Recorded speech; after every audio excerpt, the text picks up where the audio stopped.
Welcome back. It's great to see you all in person. I'm Adam Scher, Vice President for Collections and Exhibitions here at the Virginia Museum of History and Culture, and we're so pleased that you are here in person for our first banner lecture back on site. Pardon our dust. I hope everybody got here safely and without too much fuss. I know that it's been challenging over the last 6 months or so, but if you haven't had a chance to go up to see the galleries, to walk around outside a little bit, please do so after the talk. I think you'll be amazed at the progress. And we've just begun. This time next year, this place will really be humming with a completely new vision, new exhibitions, new public spaces, a brand new library. It's really something to behold. So we are so grateful to you, our members, for helping to make this possible. We're extremely grateful to you. So thank you all very much. So despite the fact that we're in the midst of construction, we have an awful lot going on here. And I want to update you on some programs that are forthcoming, so you can mark those on your calendar. On the 21st of July, we will have the Hazel and Fulton Chauncey Lecture. That's at 5:30. Historian Jack Davis, who probably most of you know, is renowned for his Civil War anthologies. But that evening, he'll be talking about a different conflict. His talk will be The Greatest Fury, the Battle of New Orleans and the Rebirth of America. On August 4th at 11 a.m., and that's a time change for this program, we'll have the next installment of our Between the Lines book club. And this will be really special. This is actually going to be a workshop on mystery writing. So you'll be able to work with our education team as well as an author, Stephen K. Smith. It will be a virtual program, so you'll need to sign up in advance. It'll be done through Zoom. But you'll get experience in learning how to actually craft a mystery story. And I think the really exciting part of this is that you'll work together to create a mystery story that's tied to something in our museum collection. So that'll be a special activity. Saturday, August 7th, back by popular demand, we will have Brouhaha in full force. That will start at 6 p.m. And that, of course, will come with live music and food trucks. On August 9th at 10 a.m., our Curator Conversations program will continue with Who's in Your Locket? The Social Symbolism of Miniature Portraits. And that talk will be given by VMHC curator Dr. Karen Sherry, who will talk about the miniatures in our collection and have a number of those to show you. And then our next banner lecture will be on August 19th at noon, when we'll have historian John Reeves here to talk about his book, A Fire in the Wilderness, which will talk about the first clash between General Ulysses Grant and Robert E. Lee in the wilderness in 1864. But today we're very happy to have Carolyn Eastman with us. Carolyn is an associate professor of history at Virginia Commonwealth University. She's a distinguished lecturer for the Organization of American Historians as well. She specializes in early America with an interest in 18th and 19th century histories of political culture, the media, and gender. She is an award-winning author of prize-winning book, A Nation of Speechifiers, Making an American Public After the Revolution. Her talk today is about her most recent book, The Strange Genius of Mr. O, The World of the United States' First Forgotten Celebrity. This is a story probably many people aren't very familiar with, I think, about James Ogilvie, who arrived in Virginia in 1793. a deeply ambitious fellow, but impoverished teacher, some of Virginia's most important boys, including Thomas Jefferson's grandson. By the time he returned to Scotland and England in 1817, he had become a bona fide celebrity known as Mr. O, counting the nation's leading political figures and intellectuals amongst his admirers. Ogilvie's career featured some of the hallmarks of celebrity we recognize from later eras: glamorous friends, eccentric clothing, scandalous religious views, narcissism, and even an alarming drug habit. Sounds like he should have a miniseries. Yet he captured audiences with his eloquence and inaugurated a golden age of American oratory. Examining his roller coaster career and the Americans who admired or hated him, this story illuminates the United States in the midst of its invention. Please welcome Carolyn Eastman.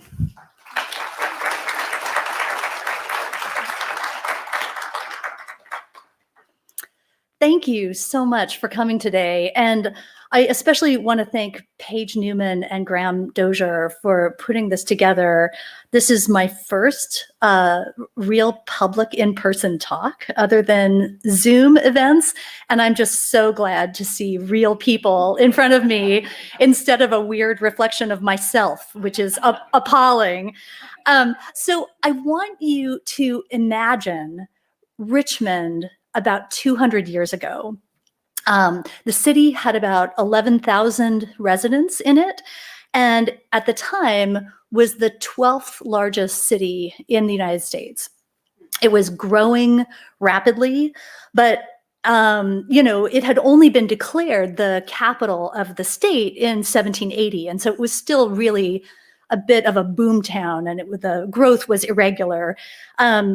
And in fact, it's easier to see it, I think, than to imagine it. So this is an image from about the time that Ogilvie was a teacher here. And you can see this is downriver a bit, looking toward the Capitol. So the Capitol building is the central thing you see in the landscape. And looking at it from the other direction, from across the river, again, there are a few stuttering buildings around the Capitol building, but still the Capitol is the distinctive thing you see there. And what these images, I think, reveal, here's a map of the existing buildings downtown, sort of surrounding the Capitol building. And you can see there are few and far between for the most part. What it reveals is that Richmond was still in the process of being invented. They were still figuring out what this city would look like. It was messy, it was incomplete. And in fact, city leaders were still trying to figure out what kinds of laws to pass to maintain public order and so on. And because it was the capital of the state, people argued about everything. There were fierce debates between the Federalists and the Republicans, the two political parties of the day. The newspapers, all of which were associated with one or the other of the two political parties, fought with each other, accusing each other of all kinds of things. There were conflicts over religion, race, society, culture, and everything in between. And it wasn't just limited to Richmond. I mean, these were debates that filtered throughout the country. Divisions over politics, region, between urban and rural areas. Leaders at the time in the early 19th century really worried about whether the United States could continue to exist with the kinds of divisions that racked the country. And it was within this environment that a celebrity appeared on the horizon. This is James Ogilvie. He had immigrated to the United States from Scotland as a 20-year-old in 1793. He had taught in Virginia schools for 15 years after that.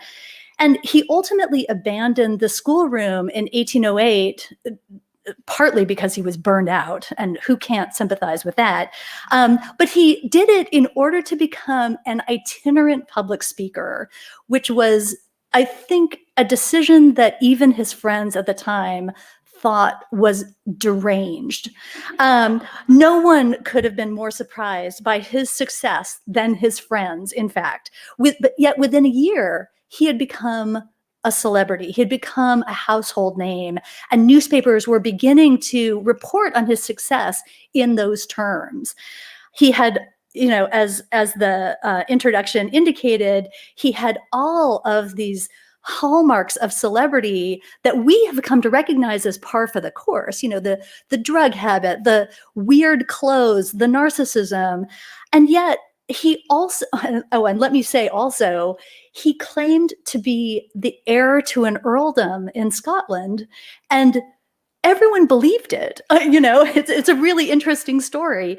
And yet these were not just gullible early Americans who went along with the Ogilvie show.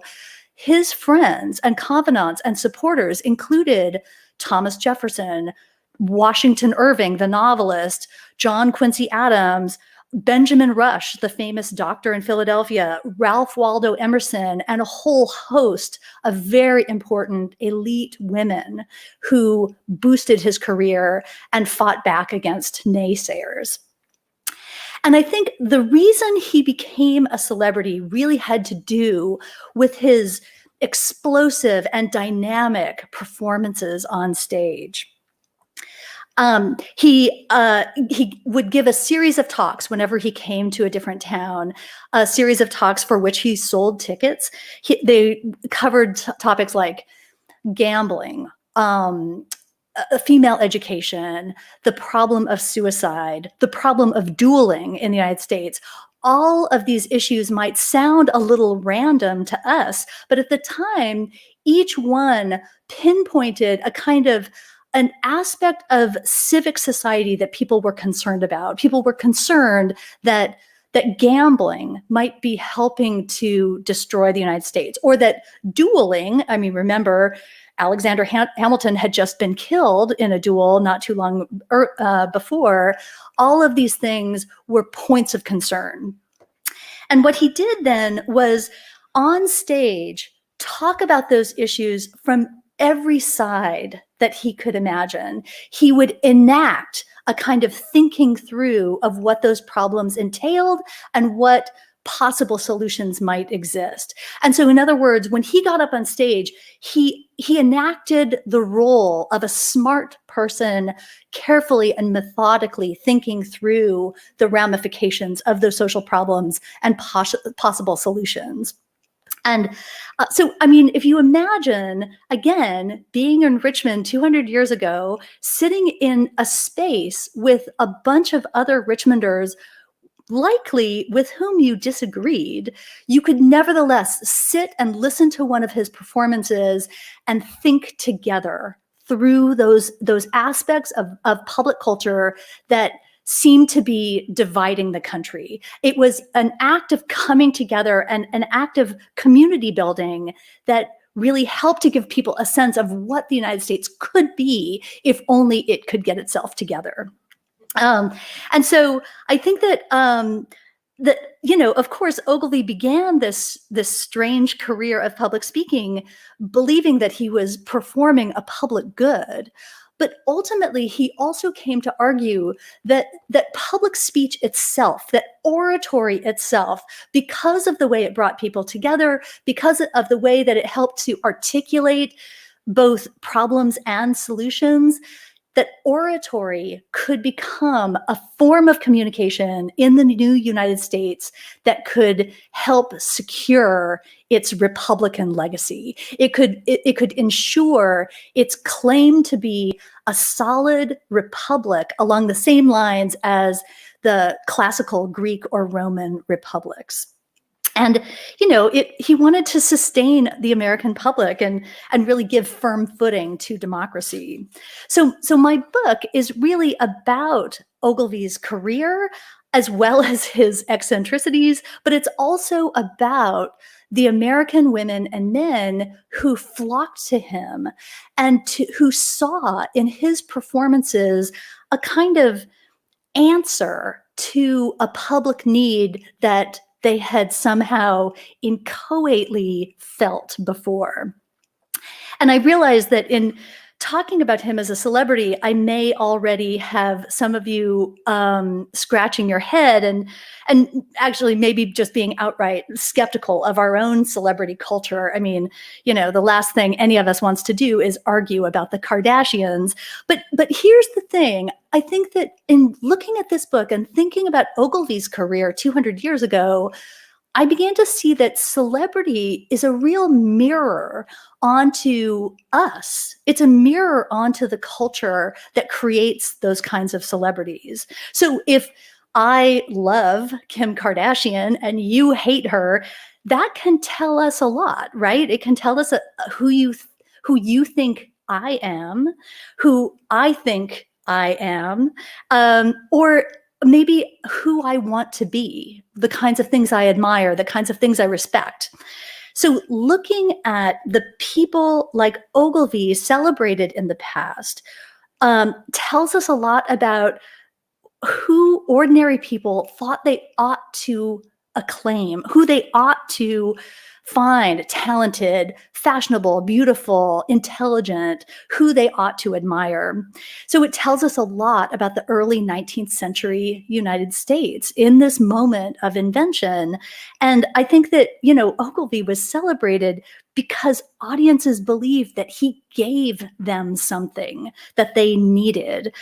He offered a glimpse of how an intelligent and thoughtful and careful American public who thought deeply and, you know, with great consideration about the most important issues before it could sort of solidify the American public.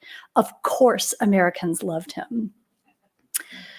It's also worth noting that they loved him even though on first glimpse, he didn't give the greatest first impression. So let me just read you this. This is a description of him from a North Carolina newspaper. He's tall, lean, and badly formed.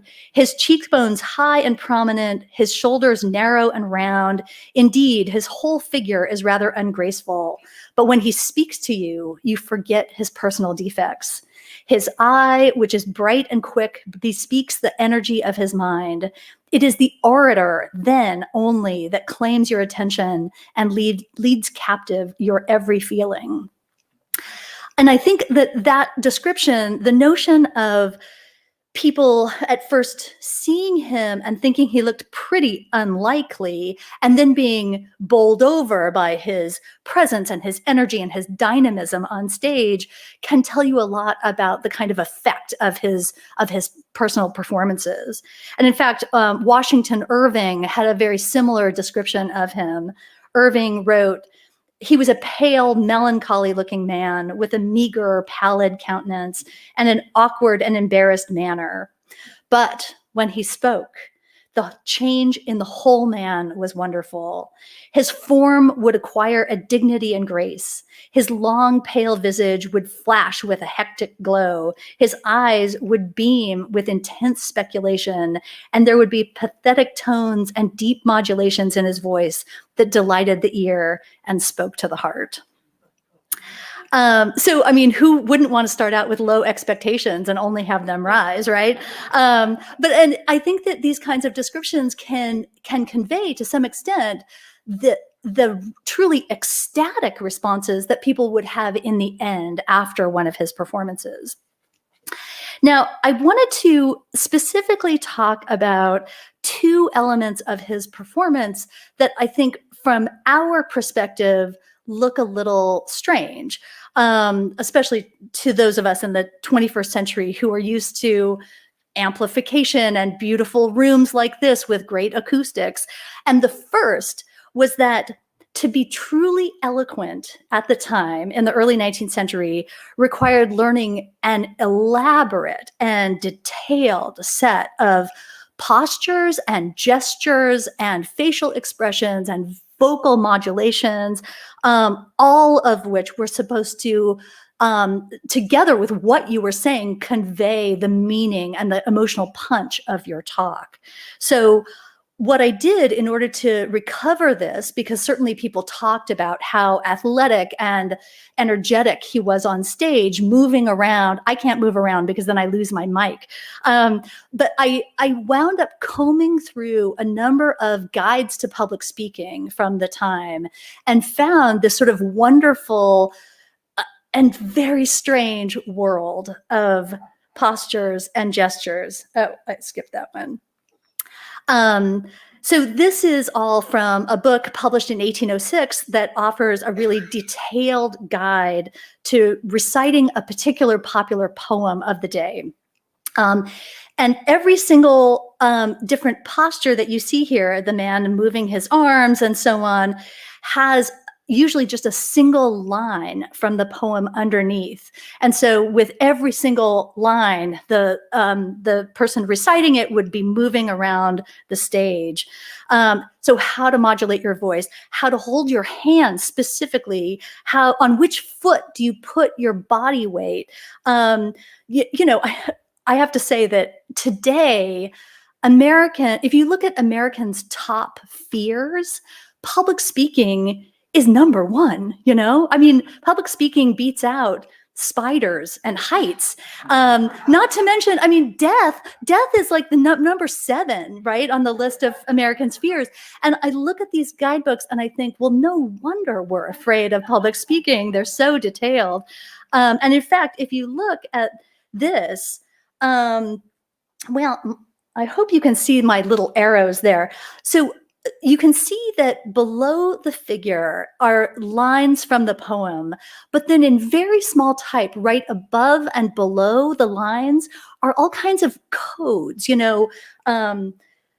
I don't know, a D, A, C, and all of those refer to parts of the book that give you instructions on, again, how to hold your hands and move your face and modulate your voice and so on. And again, I mean, just to recite a single poem required this enormous investment of practice and going over and over every different aspect of your physical performance. And I think you might already be thinking that this looks so theatrical. It looks so false somehow. But I want you again to imagine being in a room that didn't have comfortable upholstered seats, where you were probably sitting on benches. Also, the room surely did not have a nice incline here so that everyone could see properly. And so probably the people in the very back of the room couldn't hear everything being said. But if they could watch a person on stage enacting these sort of emotional sort of postures, whenever they spoke of God, they would put a hand on their chest and lift their hand up to the sky. Or whenever they spoke about something evoking disgust, they might put their hands forward and cast their head aside in a dramatic enactment of the emotion disgust. All of those things help to bring a poem or a speech or a sermon alive. Guidebooks like these were in fact designed not just for actors on stage, but also for ministers, for lawyers, for orators, and so on. And so in looking at this, what I did in collaboration with some of my colleagues at VCU was we created a kind of a flip book of video that intends to put together the enactment of this poem with the different figures moving as you go through. And so before I play it, I just want to tell you about the poem I'm about to show you. The poem is called The Miser and Plutus. It's a poem that very few of us know today, but in the early 19th century was very popular. Audiences surely would have known this poem. It was the kind of poem that children might have recited in schools. And so it describes a miser who is selfishly hoarding his gold. He's a miserable but very wealthy man. And he's sort of hiding at home with the fear that people will try to come steal his gold. And then, so, I mean, the poem is really painting a quite vivid picture of this miserable man. But then the god Plutus arrives and really accuses him of selfishness and reminds him with great power and effectiveness how much that money could matter to orphans and widows who are suffering otherwise. So I'm going to play the poem. The wind was high, the wind was high, the window shakes. Start, the miser waits. Along the silent room he stalks, looks back, and trembles as it walks. Each lock and every bolt he tries, every creak and corner pries. Then opens the chest with treasure stored, and stands in a rapture over his hoard. But now with sudden qualms possessed, he wrings his hands, he beats his breast. By conscience stung he while he stares, and thus his guilty soul declares. Sudden After start, deep the earth miser the soul is waits. confined, Along the the silent silent room room he his peace of stalks. mind. The virtuous soul, good God for price, could recompense the pains of vice. The bane of good seduce and cheat, command weak man like power defeat. Gold banished honor for the mind, and only left the name behind. Gold sold the world with every ill, gold plucked the murderous sword to kill. 'Twas gold instructed coward's heart, in treachery's more pernicious arts. Who can recount the mischief's awe? Virtue resides on earth no more.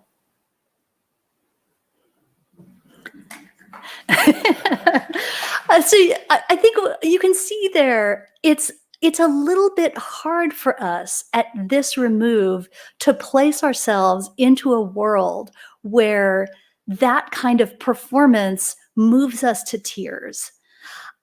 And it's partly because we live in a world, again, with microphones. You know, it's not as if I could be up here yelling because, you know, we'd all be holding hands over our ears. But that's what a person in the early 19th century would have been used to. Someone with real lungs who could try to reach the back row, but knowing that some of us are hard of hearing. And so the enactment of this theatrical and highly emotional style of performance would allow everyone in the room to get something out of it. And I think that one of the things I wanted to do with this book was to really try to bring alive this form of performance that mattered so much to people in the early 19th century, and then on through, I mean, you name it, you think about all of the great orators of the 19th century, from Ralph Waldo Emerson to Frederick Douglass to Abraham Lincoln to Susan B. Anthony, and on and on and on. Oratory was such a major form of performance during this period that I think it's important to see where it comes from and how much it relied on physicality. So a little bit maybe like now looking back at silent film and the way that silent film can often be sort of a little bit overblown, you know, the people clutching their chest or, you know, fainting and so on.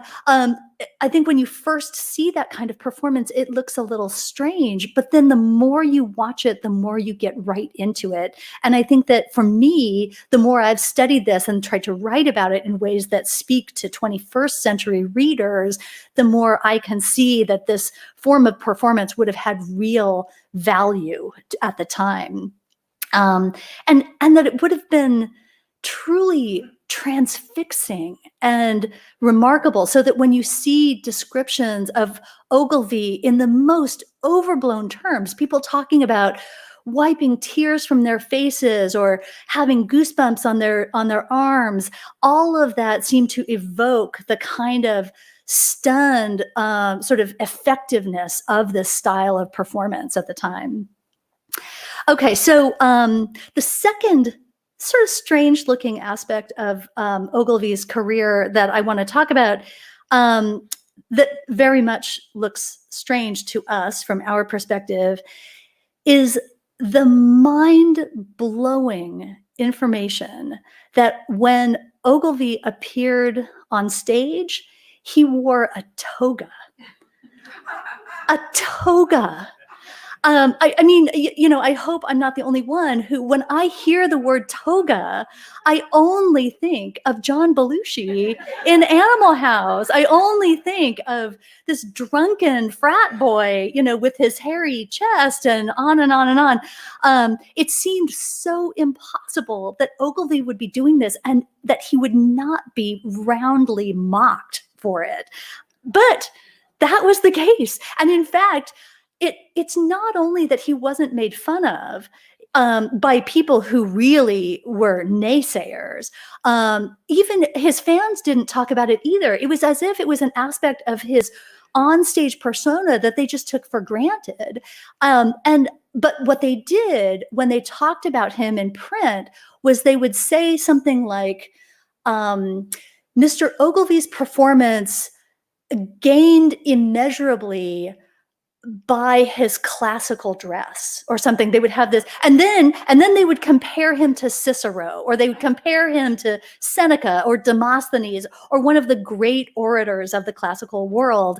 And so, of course, you sit down, you start to study togas in history.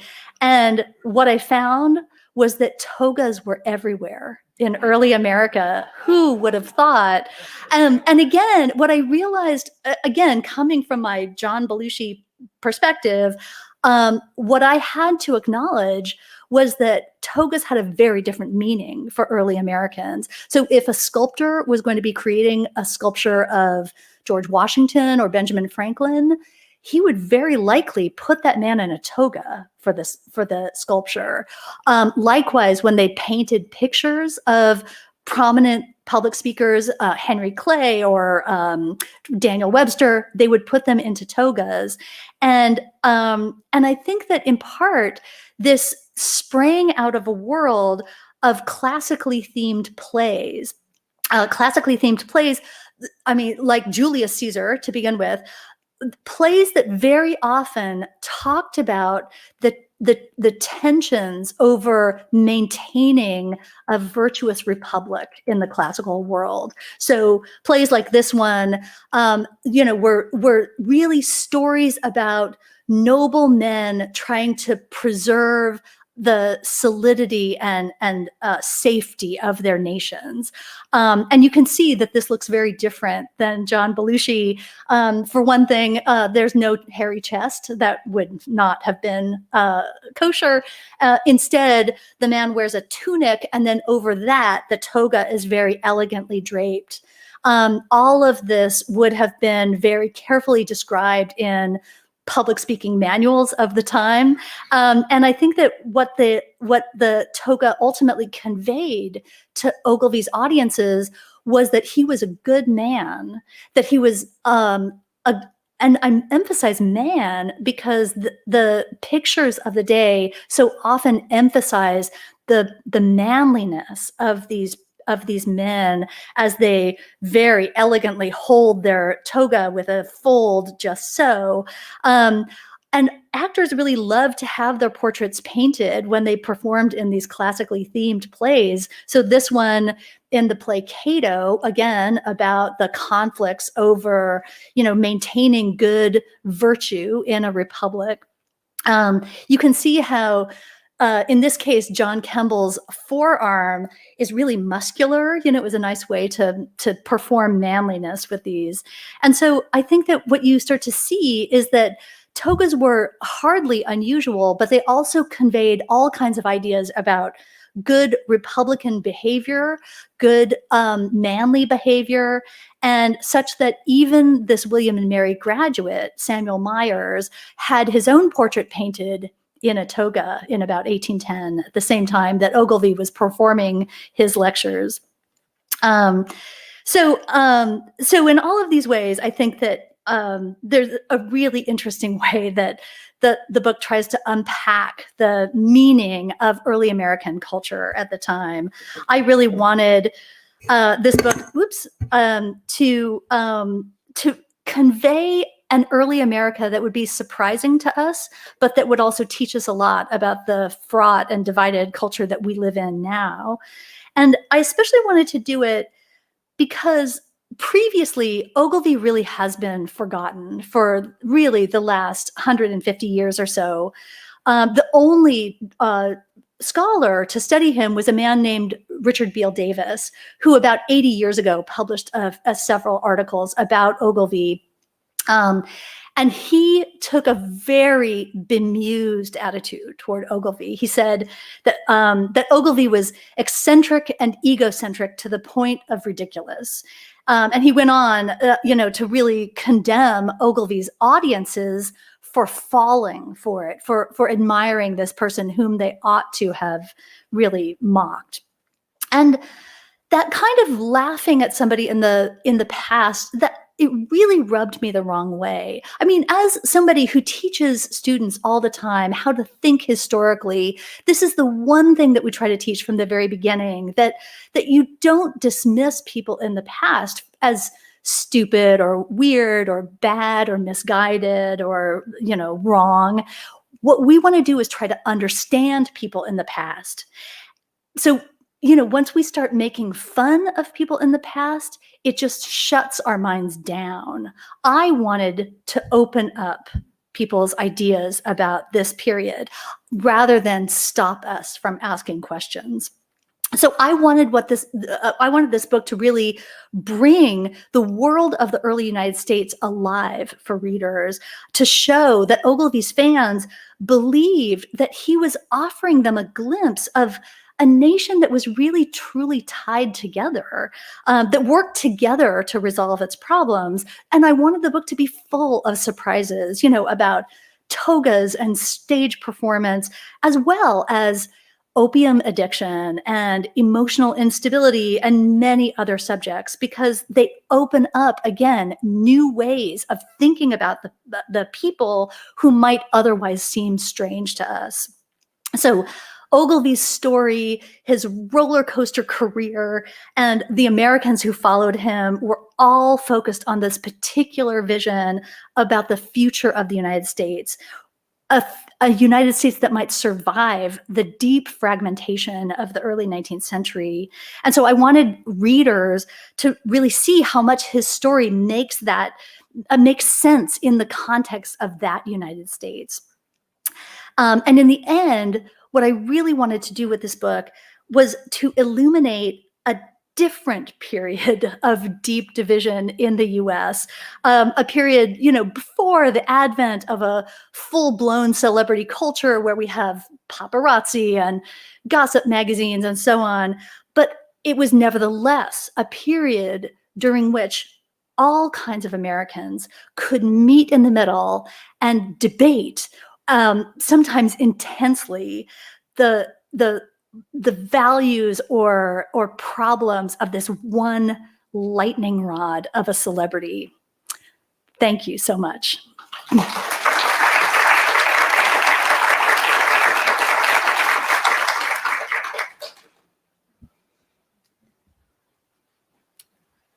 Thank you, Carolyn. So we're going to try to take some questions, both from the audience and from folks who are tuning in via our Facebook and YouTube pages.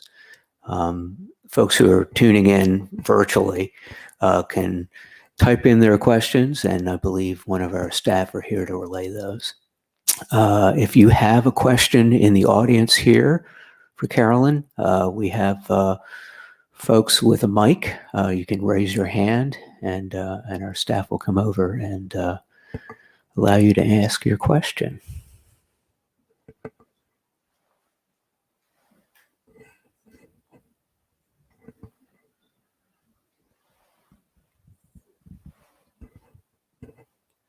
Maggie's on her way.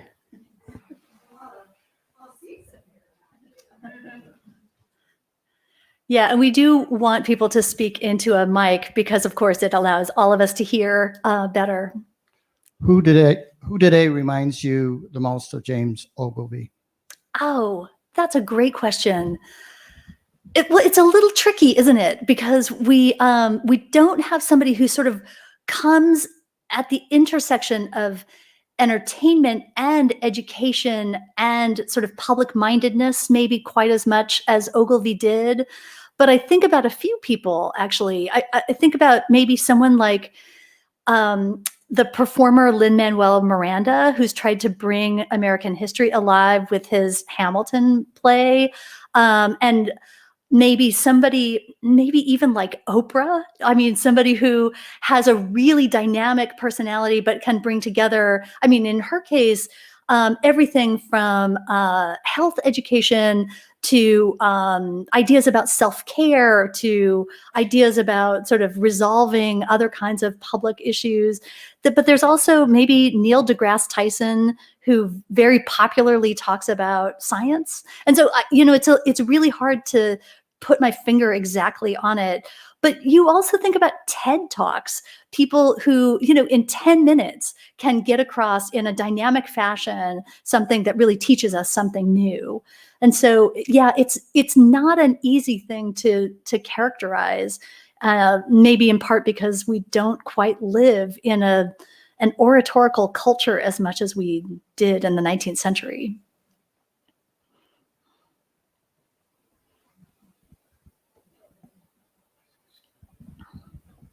Was Ogilvie still well known and well thought of when he passed away? He was.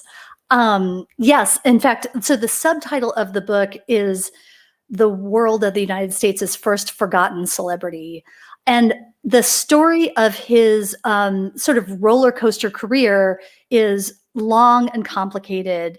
But the thing is that when he died, he still had a number of people who had been his students, who had been his fans, who had been his friends. And so there was an outpouring of attention. One of the things that developed along the way during his career was that he developed a number of imitators, people who delivered speeches on the same subjects, usually following him around. So he would perform in Richmond or Washington, D.C., and then a few weeks later, one of the imitators would come along and advertise talks on the same subjects, also wearing a toga. But he had, in fact, burned some bridges by the time he left the United States. In 1817, he left the U.S. and tried to create the same kind of celebrity career in England and Scotland. And when he left the U.S., he had made his own narcissism very apparent to people, I'll say. And so people by that time were wondering whether he had really deserved their adulation earlier on. There was a questioning of whether he really was as talented as Americans had thought he was. And so when he died several years later, there was an outpouring of attention and then an almost purposeful forgetting. I'm really struck by the extent to which he was forgotten, even by someone like Ralph Waldo Emerson, who in many ways led a very similar career. Emerson went on to become, a star of the Lyceum. The Lyceum was exactly what Ogilvie had wanted when he was going around the country talking about the importance of oratory. And yet, as much as Emerson talked about the importance of eloquence and oratory in a republic, he never made reference again to Ogilvie. He was, I think within a generation, pretty roundly forgotten as Americans moved on, which is another aspect of celebrity, right? I mean, if you think back to maybe the movie star or rock star you loved as a 13-year-old, by the time you were 22, you had moved on. And I think that many Americans felt that way about Ogilvie.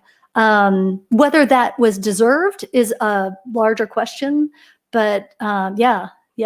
It's an excellent question. Thank you. All right, and we do have a question from Kristen on Facebook.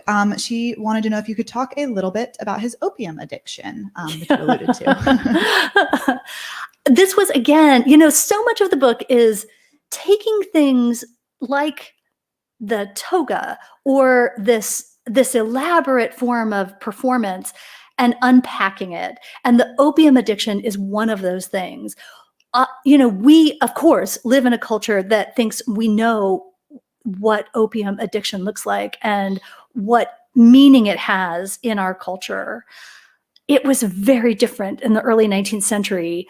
For one thing, opium was not discussed as an addictive substance, and neither was alcohol or tobacco or any other product. But in fact, not only was it not discussed as addictive, people, would, even medical professionals might not have known that it was an addictive substance.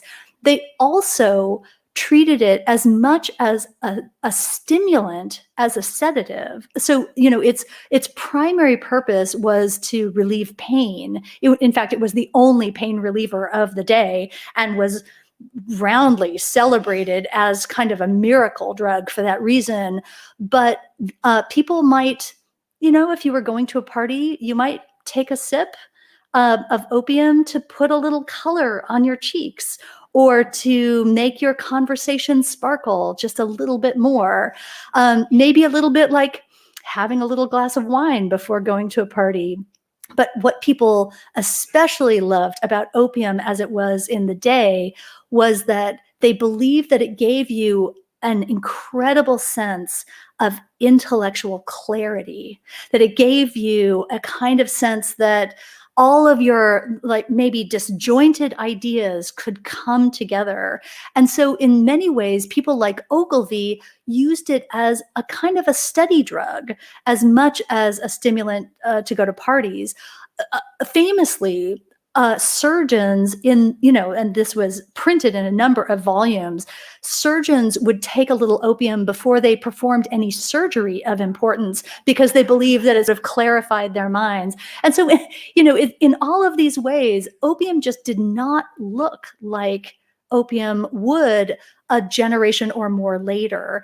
But even, honestly, by the 1880s, you still had people like Oliver Wendell Holmes talking about opium as a miracle drug that should not be restricted or regulated in any possible way. This was a substance that you could get over the counter. It was cheap, and people took it for all kinds of reasons, many of which had nothing to do with pain.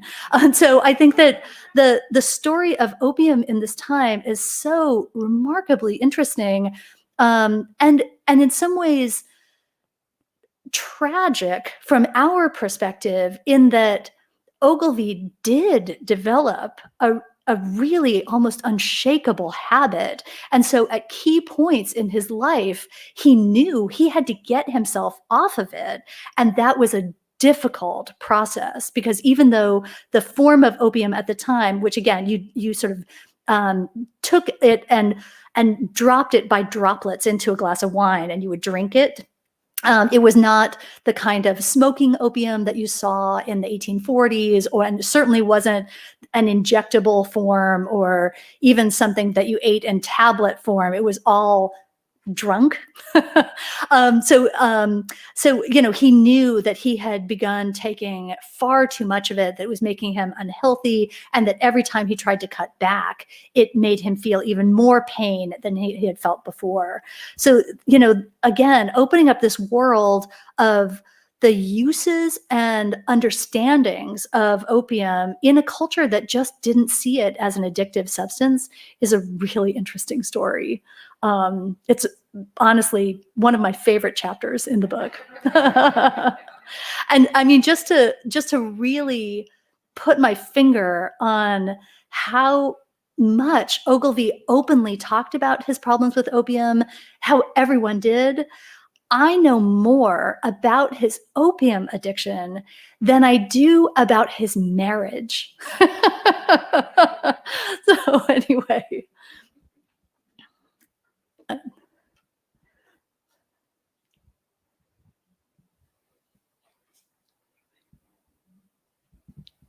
Can you speak a little bit about his women followers? Would we recognize any of their names? And were they educated or educators or wanting to be educated? Oh, that's an excellent question. The story of his female supporters, that he very often, when he came to a new town, I mean, you have to imagine, he was relatively unknown, especially in his early years. And so when he came to a new town, he would often have a packet of letters from people like Thomas Jefferson, some of his Virginia friends, John Quincy Adams, and he would knock on somebody's door and introduce himself, hand these letters of introduction over, and then hope that he got maybe an invitation to sit in the parlor with the family, to stay for dinner. And it was that way that he began to sort of create social networks that really built his career, that helped him create supporters and boosters of his career. And women were a crucial part of that. He really believed that he would never have succeeded without the attention and approval of women, respectable women, usually matrons, so wealthy married women who were intelligent and respected in their communities. And so in order to cultivate their support, he not only tried to tailor his lectures so that they appealed to both men and women, but he would also show up at a woman's parlor and sit and talk with her, maybe read some poetry, maybe talk about, so for example, there's one woman in Washington, D.C., Margaret Bayard Smith, who is probably not known to most of us, but unless you studied the history of early Washington, D.C., I guess. But she very much loved Ogilvie. I was going to say opium, maybe opium too. She loved Ogilvie, thought he was a very respectable man, and so he would show up in the afternoon while she and her sister and their daughters were maybe sewing. He would recite poetry by Byron or other prominent poets of the day, and they would make him cravats for his suits.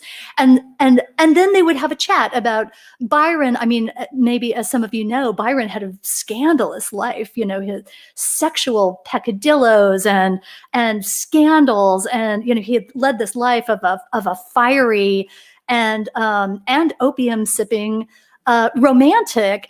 And so the Ogilvie could sit with these women and perform the role of the much more respectable man who, you know, is someone who you can have in your parlor to talk about poetry, to talk about ideas. So we probably don't know the names of those women today so much. He talked about them often in terms like, you know, these are my best friends. But Ogilvie probably wasn't really their best friend. He was probably more like the deserving object of their beneficence, if that makes sense. He was probably somebody whose class status never quite rose to theirs, but he was nevertheless somebody who deserved their support, deserved their attention. And then, you know, when he left their parlors, they could sit down and write letters to everyone they knew, including in the next town where he was due to show up and give more lectures, expressing their approval and giving their friends and relations permission to attend his talks. And so it was a very effective way of Ogilvie building out his career and building out his social networks in a lot of ways.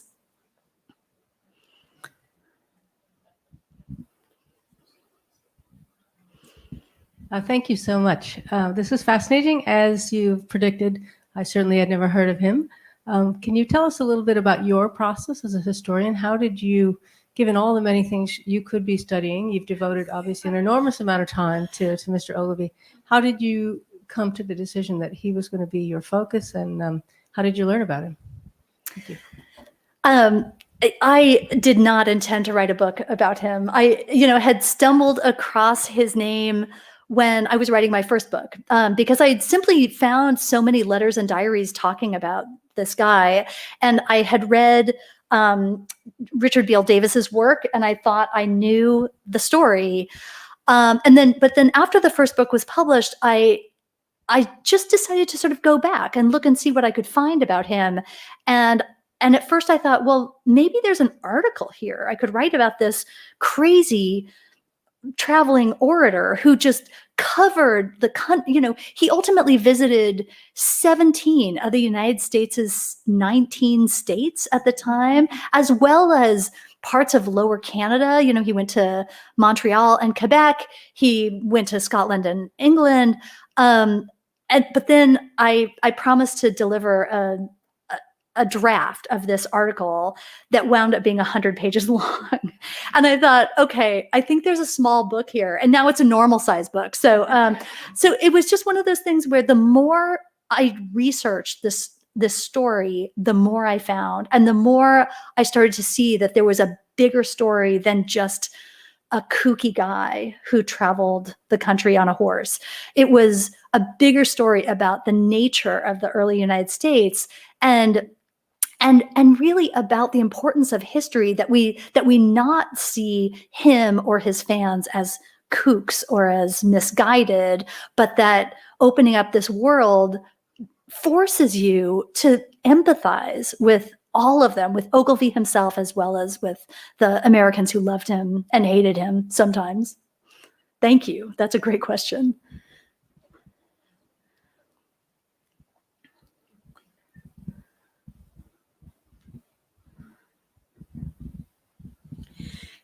I was astonished when reading the book at how arduous it was for him to be a traveling orator, and stunned, I think, at the fact that he even had to buy the candles for the lecture halls. Can you talk a little bit about what he had to go through in that time?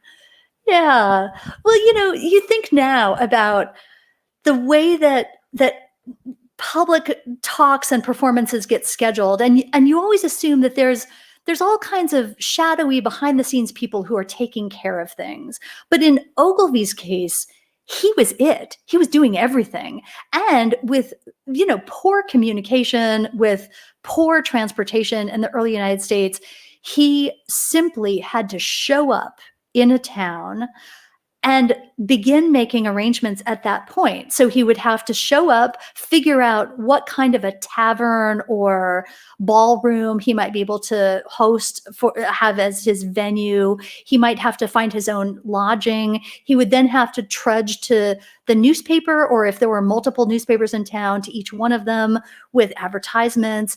Sometimes he sold his own tickets. And so in all of these ways, he was it. Even a generation later, they would have booking agencies who would set the rates for different public speakers and make sure that, all of their travel arrangements were worked out. By then, there were railroads, so you didn't have to ride a horse from place to place.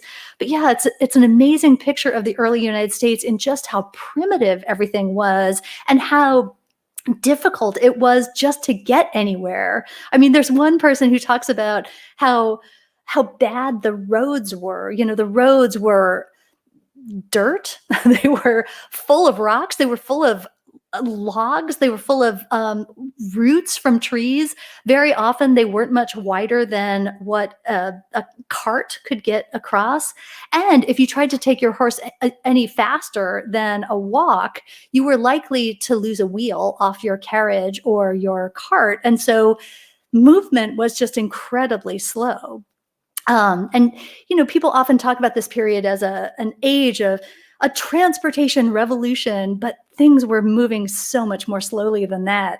And so when I think about Ogilvie simply getting on a horse and in Columbia, South Carolina, and going all the way to Lexington, Kentucky, it would have taken him a couple of weeks. And he would have to very often knock on the door of a house along the way to ask for something to eat and a place to sleep.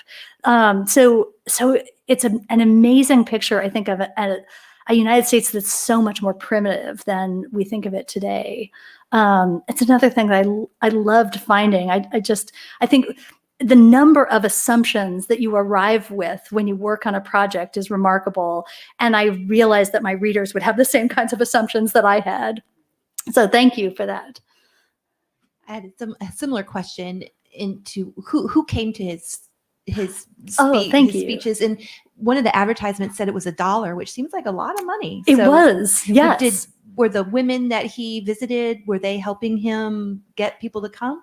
Yes, yes. So the people who would have come to his talks would have been middling and wealthy people, because you're right, $1 was a lot of money. $1 was as much as a laborer made in a day in this period. And so ordinary working people simply did not have the disposable income to come to his talks. So the people who followed him, were they like less money? Yes. Yes, they were the cut rate. His imitators were the cut rate version. So they only charged 50 cents. So yeah, that's right. But 50 cents, I mean, it's really hard to find a current day equivalent, but it was probably $1 was probably something in the range of $20 to $25 today or something, or probably more. I mean, obviously a laborer makes more than that today. I think it's the easiest thing is to compare it to a day's pay for a person making minimum wage. That's a lot of money. It's a lot. And so, yeah, his followers would have been middling and elite. And let's remember that he didn't talk about subjects that might have alienated those audiences, right? So he didn't talk about slavery, for example.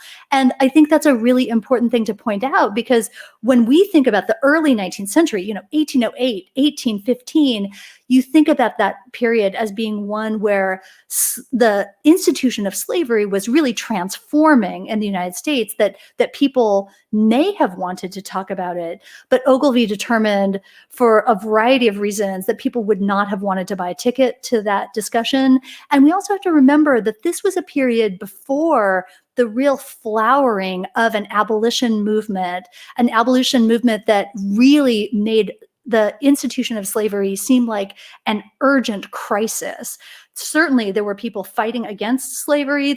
There's some people sort of half-heartedly defending it or seeking maybe very gradual emancipation kinds of programs. Ogilvie was not really engaged in that discussion at all. He focused on other kinds of issues for which he knew he could sell tickets. So that was his aim. We have time for one more.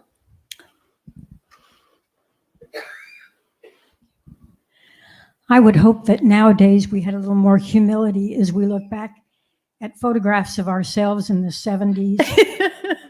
And I guess in an age before there were photographs, people perhaps didn't make that connection and saw people wearing togas as something perfectly all right. That's right. And I think that, again, when we think about the founding era of the United States, this was a period in which the American public and its leaders were consumed with classicism. When you went to school, you studied the classical greats. When you were creating a national seal for the United States, you had Latin written on it. You imagined in creating this republic that it would be based on some of the best values that you drew on from the classical world. And so it's not a surprise, I think, on reflection that the toga would also have been imported and that it wouldn't have been an object of fun for people who saw it. And plus, in fact, the chapter on togas and what they conveyed in this period is the most richly illustrated, because I just found so many statues of George Washington in togas, statues of Ben Franklin in togas, and then of course the kinds of theatrical prints that I showed you. Togas were everywhere, and I just keep wondering if Ogilvie, this skinny, emaciated, drug-addicted man, melancholy man, was in a toga. What did he cover up his legs? I mean, I just keep thinking he would have had these skinny little stick legs. And what did he, did he wear shoes? I don't know. It's one of those questions that I just continue to come back to. And I wish, again, I could have been a fly on the wall for one of his performances, so I could have seen what this meant for people. But yeah, togas. Who knew? I think that's it. Oh, we do have a statue of George Washington in a toga upstairs in Story of Virginia, if anyone is curious to look at his legs. So we'll leave you with that stimulating visual. Thank you all to folks here in person and virtually for attending. I think Carolyn's going to stay for a few minutes and sign books in the lobby. So thank you again, and we'll see you in a few minutes. Thank you so much.